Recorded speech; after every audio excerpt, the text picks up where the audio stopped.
अखेर प्रशांत जगताप यांचा काँग्रेसमध्ये पक्षप्रवेश झालेला आहे आणि आपल्यासोबत बोलण्याकरता स्वतः प्रशांत जगताप आहेत. प्रशांत जगतापजी, थेट आणि काही मोजकेच सवाल तुमच्या करता आहेत. राष्ट्रवादी काँग्रेस शरदचंद्र पवार पक्ष सोडण्याचं मुख्य आणि नेमकं कारण काय, विचारधारा आहे का? या ठिकाणी असं बिलकुल मला काही स्टेटमेंट करायचं नाही. एक तर सर्वप्रथम राष्ट्रवादी काँग्रेस पार्टीमध्ये मी तब्बल 26 वर्ष 6 महिने 14 दिवस काढलेत. त्या पक्षाने मला वेळोवेळी संधी दिली आहे. त्याबद्दल सन्माननीय आदरणीय श्रद्धेय पवार साहेबांचे, सन्माननीय अजितदादांचे, सन्माननीय सुप्रियाताई सुळेंचे मी मनस्वी आभार मानतो. बाकीच्याही सगळ्या नेत्यांचे, कार्यकर्त्यांचे आभार मानतो. त्याच्यामुळे मी एक तर पुण्याची, महाराष्ट्राची, देशाची, भारताची प्राचीन संस्कृती जतन करणारा काही कार्यकर्ता आहे किंवा एक सर्वसामान्य भारतीय. त्यामुळे आज ज्या पक्षात मी नाही त्या पक्षाबद्दल मला काही चुकीचं स्टेटमेंट करा. परंतु पक्ष सोडलाच कशासाठी? कारण की दोन राष्ट्रवादी पक्ष एकत्रितरित्या पुणे पिंपरी चिंचवडची निवडणूक लढवतात. ही तुमची अडचण झाली आहे का? आणि पक्ष सोडायचं कारण काय? कारण की तुम्ही स्वतः म्हणता की 26 वर्ष तुम्ही शरद पवारांबरोबर राहिलात. हे बघा, कधी कधी आपला वैयक्तिक स्वार्थ बघायचा नसतो.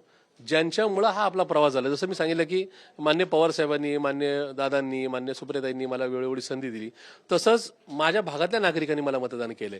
कधी निवडून आणलंय, कधी मी पराभूत झालोय. पण ते असं असताना ज्यांच्यामुळे हा प्रवास इथपर्यंत आला, एकीकडे नेत्यांच्यामुळे पक्षामुळे झालाच, पण दुसरी बाजू जी असती, जर माझ्या मतदारांनी मला नगरसेवक पदाची निवडूनच दिलं नसतं तर पक्षाने माझा विचारही केला नसता. आणि म्हणूनच त्या ठिकाणी कालच्या विधानसभेला गेल्या वर्षी हडपसर विधानसभा मतदारसंघातल्या तब्बल 1,28,000 मतदारांनी मला मतदान केलं. माझी जात बघितली नाही, माझा धर्म बघितला नाही, माझ्याकडे पैसे आहेत का नाही ते पाहिलं नाही. फक्त आणि फक्त प्रशांत जगताप या सरकारच्या विरोधामध्ये रोज रस्त्यावर येतो, पवार साहेबांचा शिलेदार आहे म्हणून मला त्या ठिकाणी मतदान केलं. माझे कार्यकर्ते, पदाधिकारी कोणी नगरसेवक नाही तरी ते राबले, त्यांच्या जीवावर हे मतदान मिळालं. असं असताना योगायोगाने आज कदाचित ज्यांच्यावर आघाडी होऊ शकते तो त्या पक्षाच्या चिन्हाच्या विरोधात मी लढलो. आज जर त्या ठिकाणी मी जर त्या सगळ्या आघाडी झाली असती आणि होत आहे की त्याच्यामध्ये मला त्या ठिकाणी परत हडपसर मधल्या नागरिकांना जर सांगायची वेळ आली की तुम्ही यांना मतदान करा, तर मला असं वाटतं की तो माझ्या मतदारांचा अपमान होता. ज्या मतदारांनी मला म्हणजे मी गृहीत धरून त्या मतदारांसमोर वागतोय असं झालं असतं.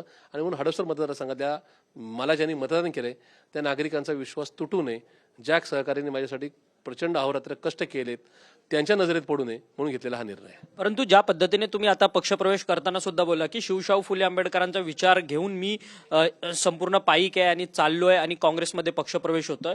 मग आता दोन राष्ट्रवादी एकत्रित येतात आहेत. शरद पवारांनी शिवशाहू फुले आंबेडकरांची विचारधारा सोडली आहे का? थेट प्रश्न आहे, त्याच्यावरती तुम्ही बोलू नका की आम्ही टीका वगैरे करणार. थेट सांगतोय, नाण्याचे दोन बाजू आहेत. मी 26.5 वर्ष शिवशाहू फुले आंबेडकर आणि काँग्रेसी विचार घेऊन पवार साहेबांच्यावर होतो.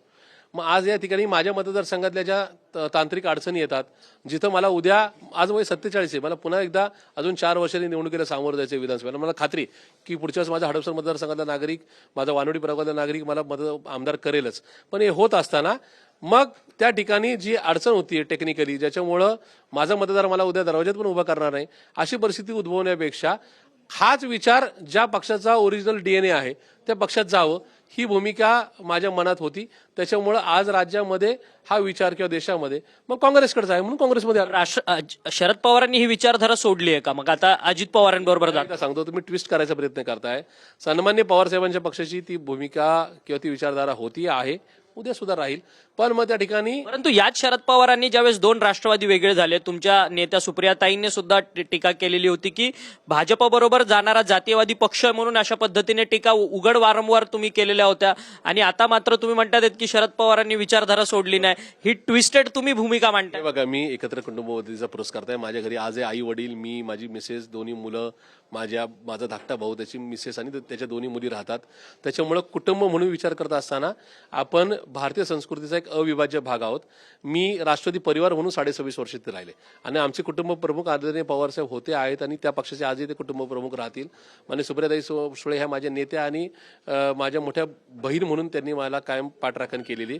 मला असं वाटतं की मी तिथून बाहेर पडलं तर त्याच्यावर का टीका करावी, आणि टीका करण्यासारखं काही विषयच नाही.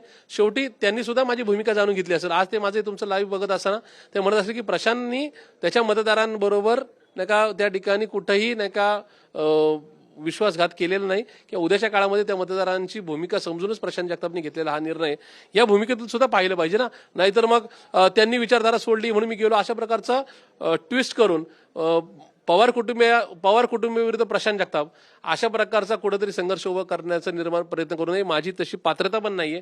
मी उद्या सुद्धा सन्मान्य पवारसाहेब, सन्मान्य सुप्रियाताई सुळे किंवा सन्मान्य अजितदादा कुठल्या कार्यक्रमाच्या निमित्ताने मला भेटले तरी मी तेवढंच त्यांना आदराने वंदन करून नमस्कार करेल.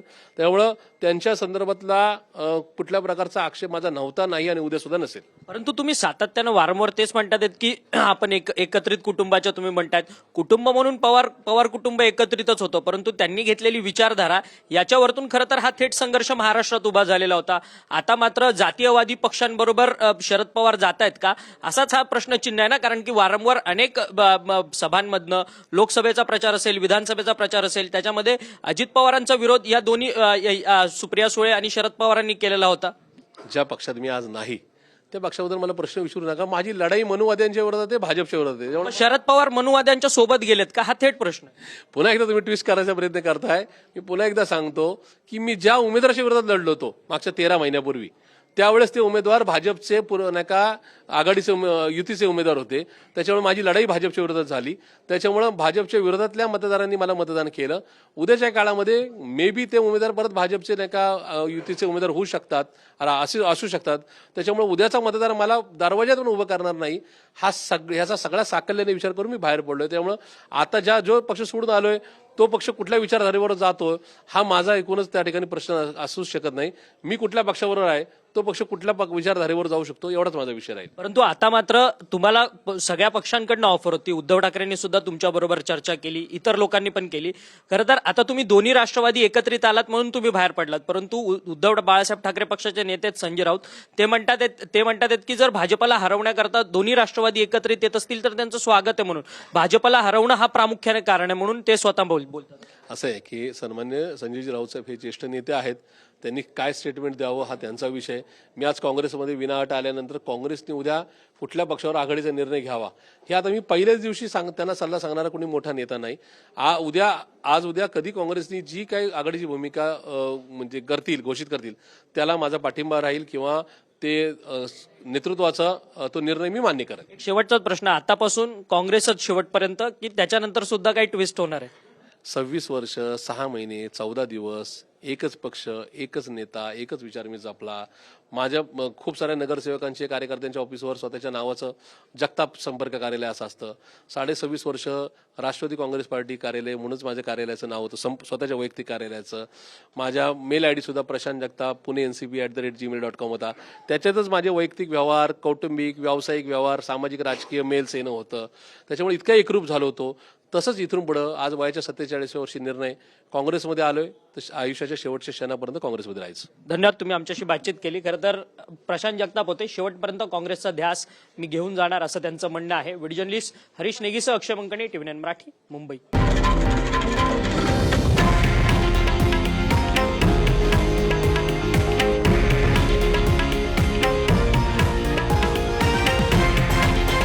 हे आहे देशातील नंबर 1 न्यूज नेटवर्क आणि आपण पाहत आहात TV9 मराठी, एकमेव.